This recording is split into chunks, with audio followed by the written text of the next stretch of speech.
Hello guys, welcome to MCQ study point. तो दोस्तों, आज हम लोग करने वाले हिंदी चैप्टर 1 का टेस्ट। अब चैप्टर 1 क्या है, तो आप लोगों ने यूपी जो एसआई है उसका सिलेबस तो देखा ही होगा कि हिंदी में जो सिलेबस है उसके अकॉर्डिंग पहला चैप्टर क्या है, कहाँ से आएगा।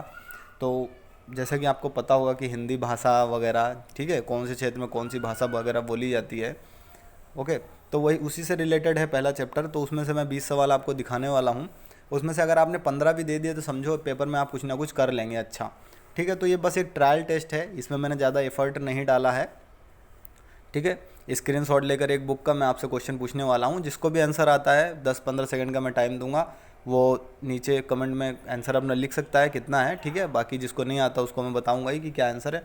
और मैं फिर से बता दूं, ये सिर्फ एक ट्रायल क्लास है। अगर आप लोगों का रिस्पांस अच्छा रहा तो इसी तरह से हिंदी हम लोग 2-2 चैप्टर का एक दिन टेस्ट लेंगे। और उसमें सिर्फ बुक के नहीं बल्कि कई सारी बुक के क्वेश्चंस होंगे और इंटरनेट से भी ढूंढ ढूंढ के डाले जाएंगे। तो लगभग हर टॉपिक से 50-50 मोस्ट इंपॉर्टेंट क्वेश्चन हम डालेंगे, जिससे आपका सिलेक्शन के चांस बढ़ जाएंगे।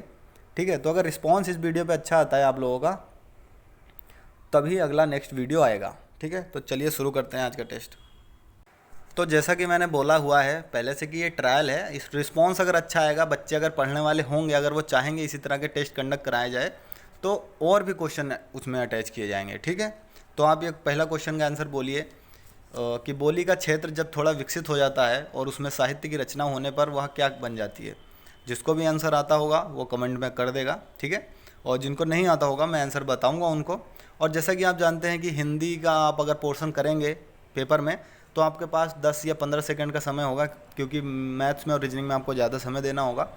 और ये प्री रिकॉर्डेड वीडियो है, पहले से रिकॉर्ड हुआ रखा है, तो इसमें कोई ये ना बोले सर मेरा कमेंट पढ़िए, ये करिए।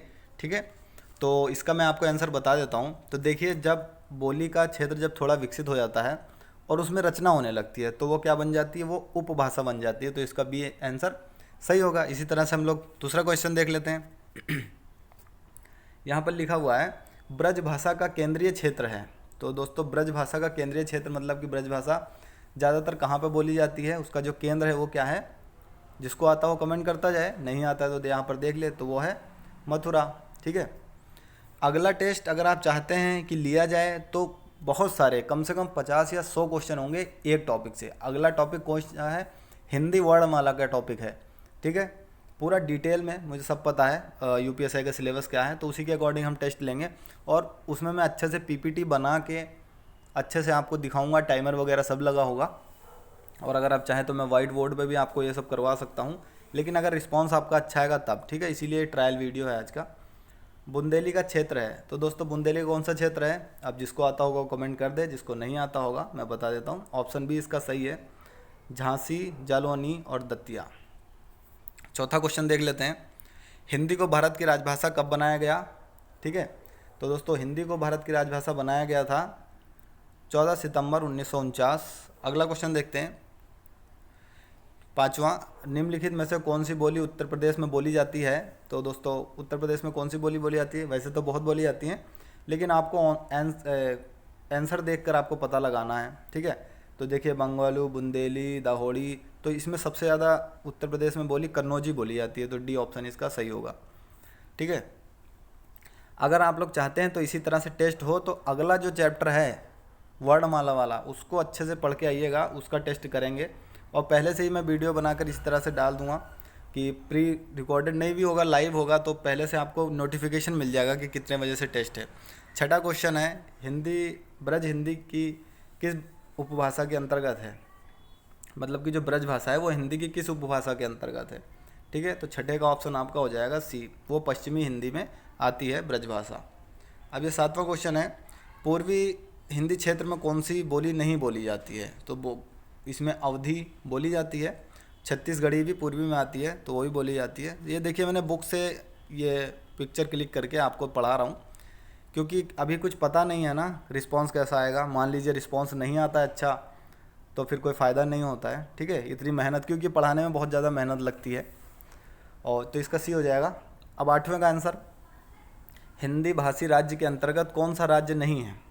ठीक है, तो उत्तर प्रदेश में तो हिंदी बोली जाती है, बिहार में भी हिंदी बोली जाती है, झारखंड में भी हिंदी, तो महाराष्ट्र नहीं होगा, तो डी ऑप्शन इसका करेक्ट हो जाएगा। कौन सी प्राचीन भाषा नहीं है। ठीक है। अपभ्रंश, प्राकृत, संस्कृत ये सब प्राचीन है, बस पंजाबी जो है प्राचीन भाषा नहीं है। तो इसका बी आंसर सही हो जाएगा। जिसको भी आंसर आता है वो कमेंट करे कि 10वें का इतना, 20वें का इतना, ठीक है। और इसी तरह करते रहिए। बाकी ये जो आपको एक साथ 3-3, 4-4 क्वेश्चन दिख रहे हैं, इस तरह से नहीं दिखेंगे।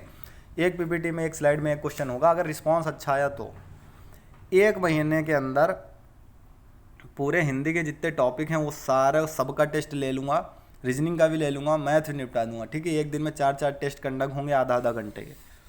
और पहले बता दूंगा कि कल किसका टेस्ट लूँगा, तो सब लोग वो तैयार करके आएँ अपना।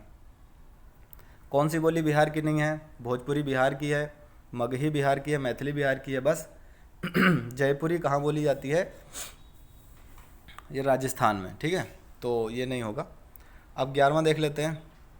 निम्नलिखित में से कौन सी बोली उत्तर प्रदेश की नहीं है? तो अभी तो कन्नौजी थी। खड़ी बोली भी उत्तर प्रदेश में बोली ही जाती है ना। ब्रजभाषा भी बोली जाती है। जयपुरी नहीं बोली जाती। जयपुरी कहाँ बोली जाती है? फिर यहीं आप देख सकते हैं। और 12वां, मध्यकालीन भारतीय आर्य भाषा काल, ठीक है। मध्यकालीन आर्य भाषा काल कब से कब तक का था? अगर आप चाहें तो ये मैं पढ़ा भी सकता हूँ ढंग से बोर्ड पे, ठीक है। तो इसका आंसर ये हो जाएगा ए। जिनको आता है वो टिक मार दें। जयपुरी का स्थानीय नाम है, तो जयपुरी का स्थानीय नाम क्या है? तो उसको क्या बोलते हैं? जयपुरी का जो स्थानीय नाम है वहाँ पर जो है उसको डुंडाड़ी बोलते हैं, ठीक है। ऑप्शन इसका सी सही हो जाएगा। अगला देख लेते हैं। निम्नलिखित में कौन सी बोली उत्तर प्रदेश की नहीं है? तो कौन सी बोली, देखिए आपको पता होगा कि जैसे कि कन्नौजी है, ये भी उत्तर प्रदेश में बोली जाती है। ब्रजभाषा है, ये भी बोली जाती है, ठीक है। और कभी कभी भोजपुरी भी उत्तर प्रदेश का जो पूर्वांचल क्षेत्र है वहाँ बोली जाती है। मेवाती नहीं बोली जाती है, ठीक है। तो मेवाती इसका ऑप्शन हो जाएगा। अब उत्तर प्रदेश में कौन सी भाषा नहीं बोली जाती, ये भी उसी तरह का क्वेश्चन है। तो ऑप्शन हम लोग देख लेते हैं। अब उत्तर प्रदेश में ब्रज, अवधी, कन्नौजी ये सब तो बोली जाती है ना, पहाड़ी नहीं बोली जाती है। तो इसका ऑप्शन डी सही हो जाएगा। किस क्षेत्र की बोली को काशिका कहा जाता है? काशिका मतलब काशी में बोली जाने वाली बोले तो बनारस हो गया। तो ऑप्शन सी। 17 का हम लोग देख लेते हैं। कन्नड़ का संबंध किस भाषा परिवार से है? तो कन्नड़ की जो भाषा है वो किस भाषा परिवार से है? वो द्रविड़ भाषा परिवार से है, मतलब कि जो साउथ दक्षिण में जो बोली जाती है। 18वां का देख लेते हैं हम लोग। हिंदी खड़ी बोली किस अपभ्रंश से विकसित हुई है? तो जो हिंदी की जो खड़ी बोली है वो किस अपभ्रंश से विकसित हुई है? तो सौर सैनी से। एक सवाल मैंने और भी पूछा था, ठीक है, अपभ्रंश से रिलेटेड। और लिपि की आवश्यकता होती है। लिपि की आवश्यकता दोस्तों किस लिए होती है? ताकि आप भाषा को लिख सकें। जैसे आपने पढ़ा होगा कि ये भाषा किस लिपि में लिखी गई है, वो भाषा किस लिपि में लिखी गई है। तो लिपि का होता है लिखने के लिए। खड़ी बोली निकली है, आप बोलते हैं खड़ी बोली कहाँ से निकली है? तो जो पश्चिमी हिंदी है, ठीक है, उसी के अंतर्गत आती है खड़ी बोली, ठीक है। तो इसमें से आप देख सकते हैं, आप अपना आकलन खुद कर सकते हैं। जिनके पास ये बुक होगी उनको तो सारे पता होंगे, लेकिन जिन्होंने ये बुक नहीं पढ़ी है, ठीक है, तो अपना आकलन कर लें कि कितने सवाल सही हो रहे हैं, कितने गलत हो रहे हैं। और ये सिर्फ एक बुक की बात नहीं है, जितनी भी बुक है मैं सब इंटरनेट से डाउनलोड वगैरह करके, ठीक है, और उसका एक ना एक बना के क्वेश्चन पेपर तैयार करके इसी तरह से करवा देंगे। तो आपकी नज़रों के सामने से एक बार सारे क्वेश्चन चले जाएंगे, तो पेपर अच्छा होगा, ठीक है। बस बात है, मैंने पहले ही बोला था वीडियो शुरू करने से पहले, रिस्पांस की बात है। अगर आप लोग अच्छा रिस्पांस देंगे, ठीक है, तो इस तरह से फ्री में, है ना, आपको सारे क्वेश्चन कवर आपके कर दिए जाएंगे। और पहले ही आपको बता दिया जाएगा कम्युनिटी पोस्ट करके कि आज शाम को इतने बजे या उतने बजे ये चैप्टर वो चैप्टर पढ़ के आइएगा, इसका हम लोग टेस्ट लेंगे। तो आप लोग देख सकते हैं कि हाँ आप लोग कितने पानी में हैं, ठीक है। हिंदी और रीजनिंग निपटा देंगे, 1 हफ्ते में हो जाएगा, क्योंकि इसमें ज़्यादा सिलेबस नहीं है। एक टेस्ट में 2-2 अगर हम लोग चैप्टर भी रखेंगे, ठीक है, तो हिंदी में कितने हैं, 10 या 20 चैप्टर हैं। जैसे कि विलोम शब्द पर्यायवाची हो गए, वो एक दिन रख लेंगे, है ना। तो इसी तरह 1 हफ्ते में हिंदी और रीजनिंग हम लोग निपटा सकते हैं। और फिर अगले हफ्ते में 10-15 दिन में मैथ और जीएस का रख सकते हैं कि आज संविधान के क्वेश्चन पढ़ के आइएगा, आज अनुसूची के पढ़ कर आइएगा। तो इस तरह से कर सकते हैं, अच्छा आपका हो जाएगा रिवीजन वगैरह, ठीक है। तो चलिए मिलते हैं अगले वीडियो में। देख लूँगा अगर आप लोगों ने इस पर रिस्पॉन्स ठीक ठाक किया होगा तो नेक्स्ट वीडियो आएगा, ठीक है। जैसा आपका रिस्पॉन्स होगा उसी तरह से मैं भी इसमें एफर्ट लगाऊंगा। अच्छे से पीपीटी तैयार करके आपको पढ़ाया जाएगा और टाइमर वगैरह सब लगा दिया जाएगा, ठीक है। डिमांड और सप्लाई का काम होता है सब। अगर ऐसा तो है नहीं कि मैं वीडियो बनाकर वहाँ पर पोस्ट कर दूँ और कोई देखेगा नहीं, तो मेरा भी टाइम वेस्ट होगा, है ना। तो अगर आप लोग देखेंगे तो नेक्स्ट वीडियो ज़रूर आएगा। तो मिलते हैं अगले वीडियो में, ठीक है।